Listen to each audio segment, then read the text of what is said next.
On est sur le stand Kia. Encore une fois, de l'électrique, il n'y a que ça au salon, c'est incroyable. On a un EV3 ici, bien anguleux.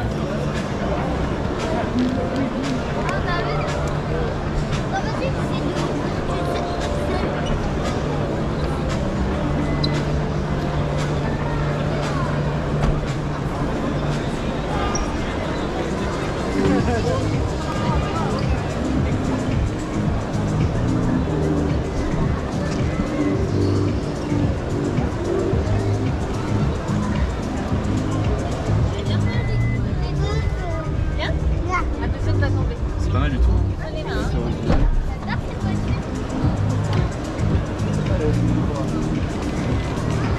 On a évidemment la Sportage qu'on connaît déjà tous. Par contre c'est beaucoup plus calme que Renault.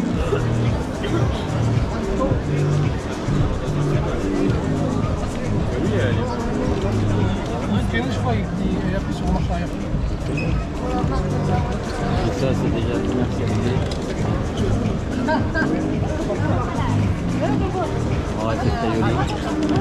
Et ici on a une petite nouveauté, là, la nouvelle Picanté.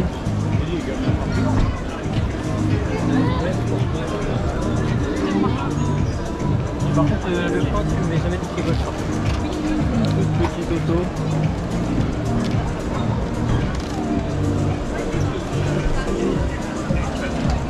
Là, moteur essence. Celle-là, elle va être bien.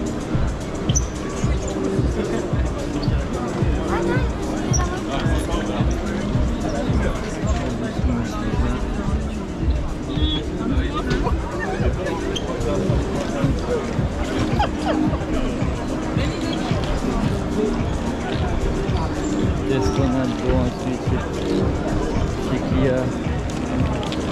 On a la Stoic, pardon, qui ne change pas. La Sorento.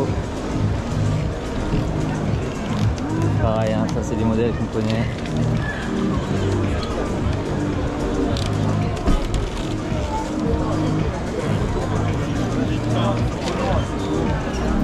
La EV9. Mais en bleu. On a la nouvelle Niro.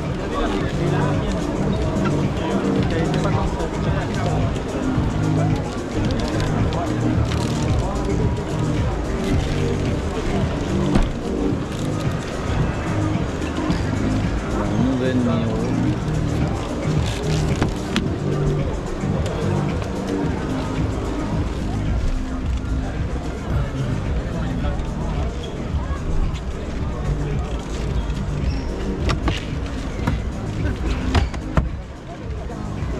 Quelqu'un de...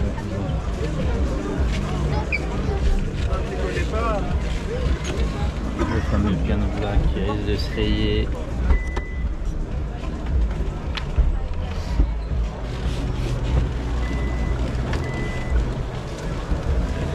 Un volant avec une belle dent.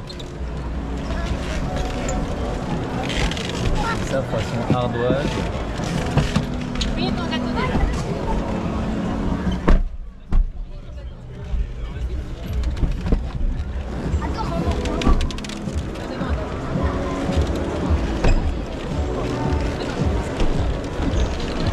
Et la EV6. La EV6, le plus gros électrique qu'il y a.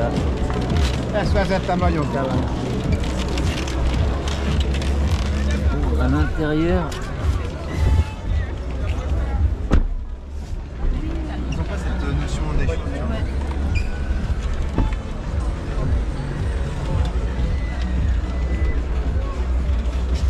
ouais, oui. Le siège ici est très sympa.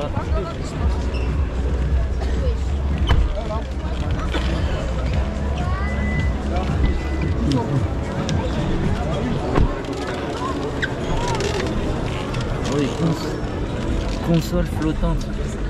Ah là, on a le système de siège aussi, non? Pardon. Il n'y a pas de souci. Non, il n'y a pas de problème.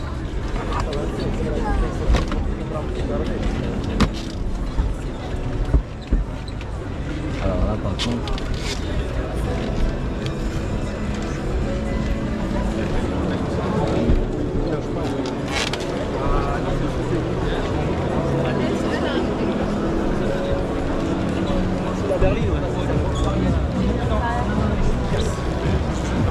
pour Kia. Et un monospace géant. Ou un minibus.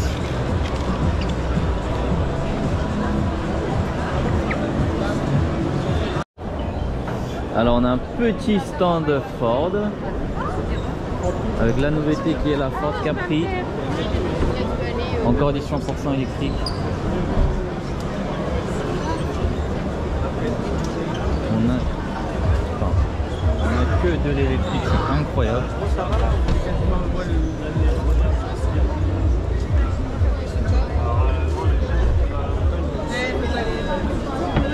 €4 000. Ils ont ça, voilà.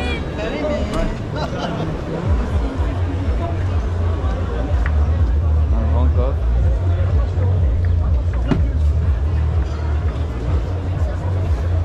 Réveille-toi, mon coffre. Un grand coffre.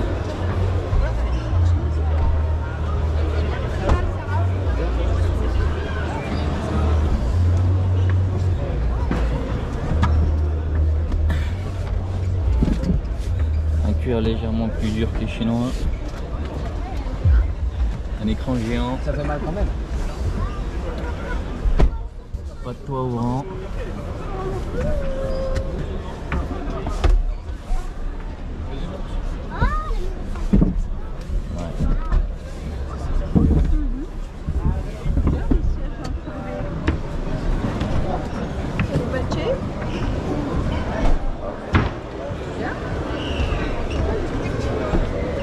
Une belle Mustang ici. Alors, nouvelle Mustang. Pas grand chose qui change, mais une nouvelle Mustang.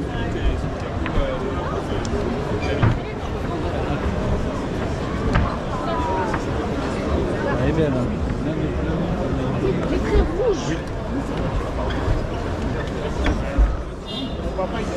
Bon, la couleur est sublime.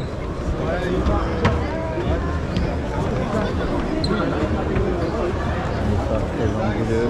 Ah oui, la Dark Horse.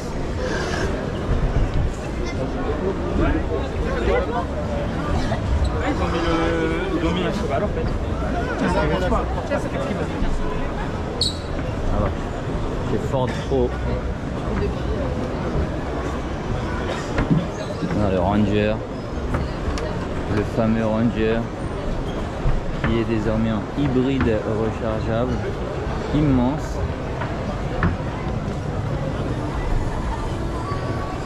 En vrai, ça change pas grand chose, hein, c'est toujours la même chose.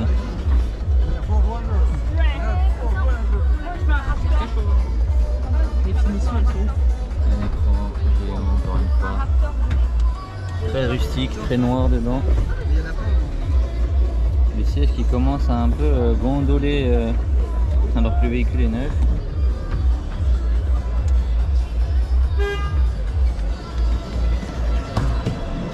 Ça c'est solide, hein, en même temps c'est fait pour.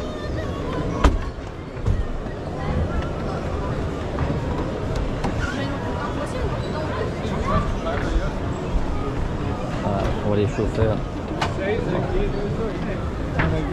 On a ici un... Alors je connais pas du tout le modèle, c'est quoi, c'est un Transit. Le e-Tourneo pour 74 000 €. Par le haut. Immense à l'intérieur.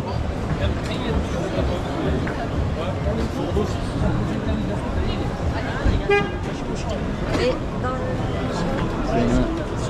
j'ai vu ton dire c'est le français. Le e-Tourneo courrier. Ça veut dire que c'est facile à mener.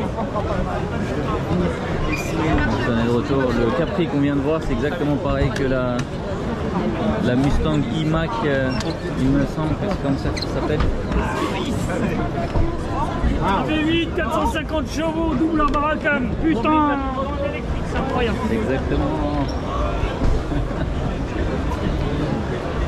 J'ai l'impression que tout le monde pense comme moi. Ah ok, t'as la pas On a l'Explorer en 100% électrique. Il y a un peu de Range Rover là. Surtout ça en fait. Le cadre noir là. Ah, la nouvelle Kuga.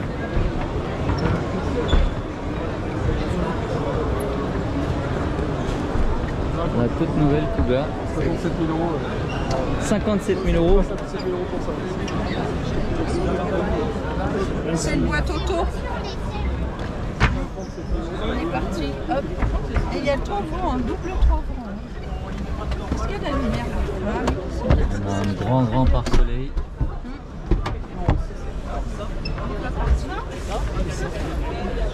Waouh, 57 000 euros. Bon, ça change pas, hein, c'est pareil.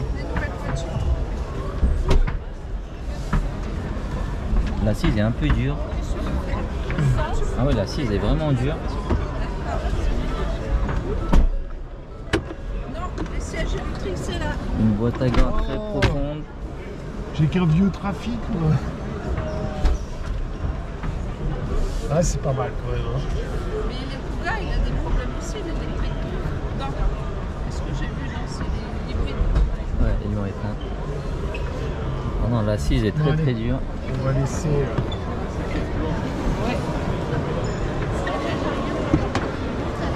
57 000 euros en PHEV.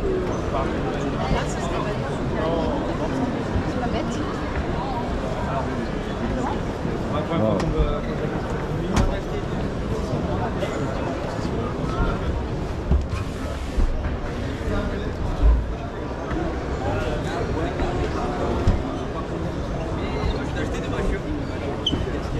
Alors il y a la place pour la roue de secours. Ça c'est pratique ça. J'aimerais bien fermer le coffre, la malle du coffre.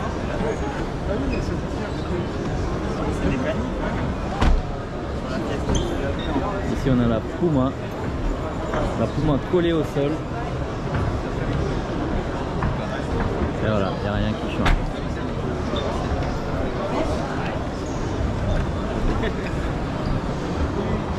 C'est cher les gars. C'est vraiment cher pour ce que c'est.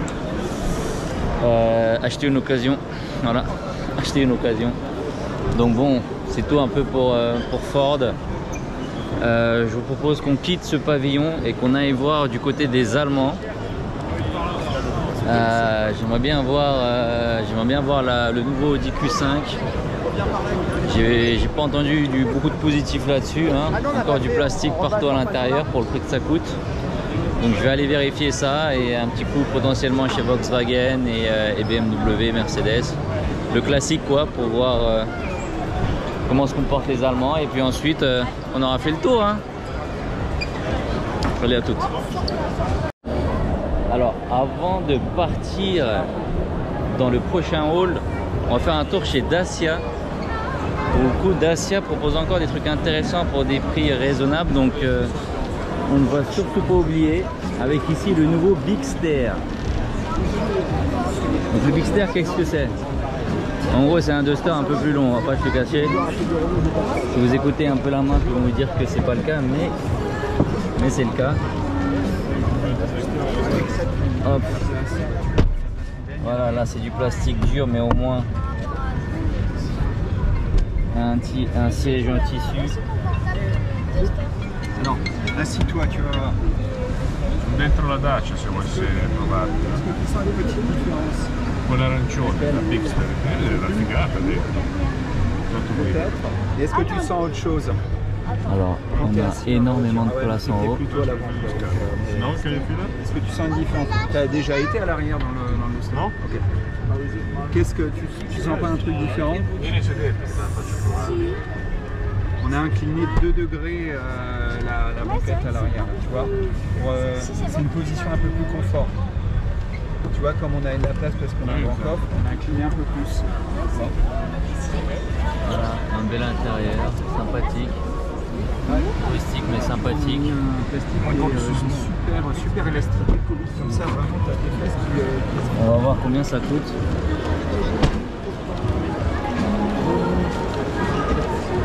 Mais en tout cas c'est joli. Le Bigster. Alors, modèle exposé, combien ça vaut? Ah, prix du marché, non encore. Ok, on n'a pas le prix.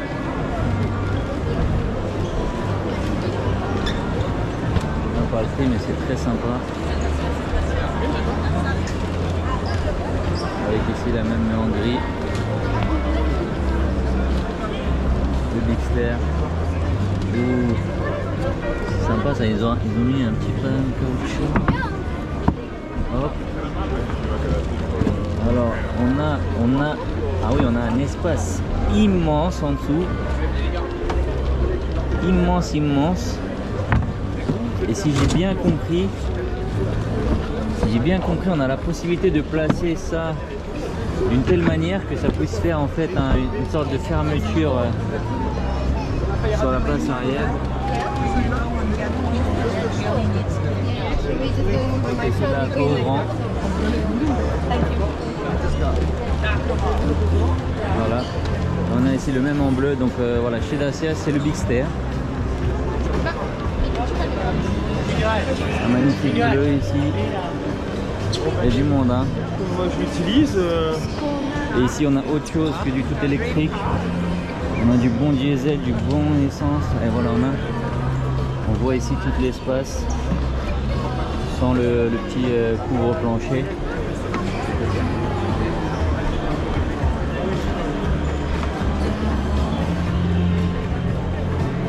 Hop là.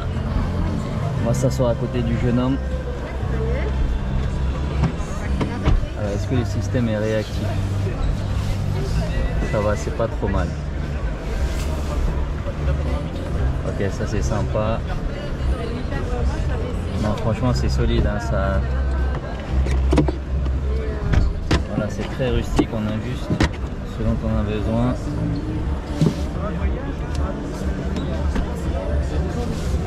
Ok, ici pour mettre un stylo.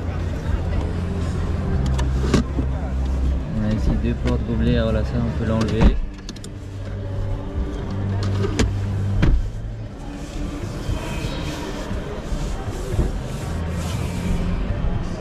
C'est cool, hein. Un toit ouvrant de taille moyen. Ah oui, et ça c'est aussi, ça fait partie de la liste des accessoires qu'on peut acheter directement chez le constructeur là pour mettre son téléphone. Un tout petit emplacement en dessous de la coudoir centrale. C'est joli ou pas? T'aimes bien? Quelle couleur? Bleu, vert ou rouge? Le blanc? Oh, bah, on va prendre le blanc alors.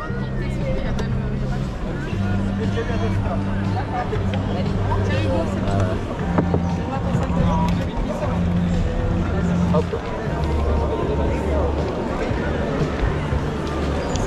Donc voilà, c'est Dacia, hein.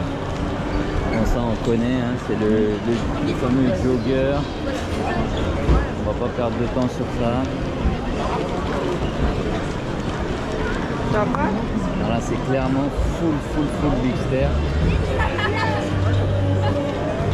Alors celui-là c'est lequel? Ok. Alors là on a le Duster. Donc en fait la seule chose qui change franchement c'est qu'on rajoute ici une quinzaine de centimètres.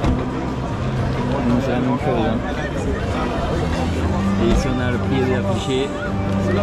Un Duster hybride 140 chevaux avec pas mal d'équipements. Pack City, pack hiver, on est à 31 000 € hors remise. Hybride essence. Bon, 31 000 € vous allez me dire pour une Dacia, oui, mais comparé aux autres marques et aux autres modèles qu'on a vu là, 57 000 balles, si vous avez vu la vidéo sur la Kuga, 57 000 pour une Kuga. Voilà quoi, il y a 5-6 ans ça n'existait pas. Et ici on a une couleur, un genre de vert sauge. Très sympa aussi. Alors, très sympa le stand de Dacia. Donc clairement le groupe Renault a mis le budget. Le groupe Renault a mis le budget les amis. On le voit clairement là. Il mobilise franchement un bon 2/5 du pavillon. Avec, si ce n'est pas plus, avec Renault, Dacia et Alpine. Et les stands sont qualitatifs. Franchement, très très positif. Hein. Non, très très positif. Je vais faire mon constat sur une prochaine vidéo, mais pour les deux premiers, enfin, le salon de l'auto, c'est clairement chinois et un peu français. Donc on va voir ce que les Allemands nous préparent.